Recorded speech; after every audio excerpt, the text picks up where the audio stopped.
What's up, everyone? Welcome to the video. Today we're going to take a look at how to replace the battery in this Ford Transit van flip key remote fob. So this Transit key fob is going to be for the Ford Transits that do not have a push button start ignition, and it's going to use replacement battery CR2032.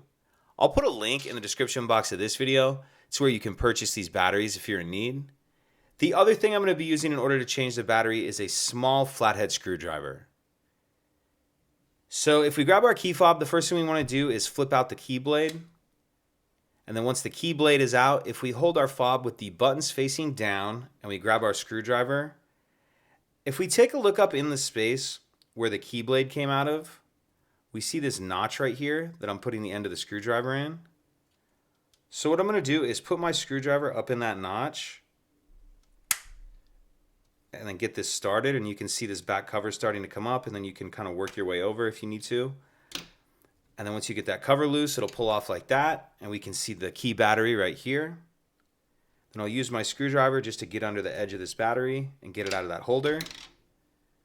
Then I'm going to grab the new battery, and you want to make sure that you're installing that with the plus side up. And I'll kind of tuck that edge in first and then snap it down into place.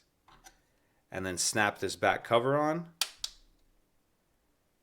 Fold our emergency key back down, and that's it.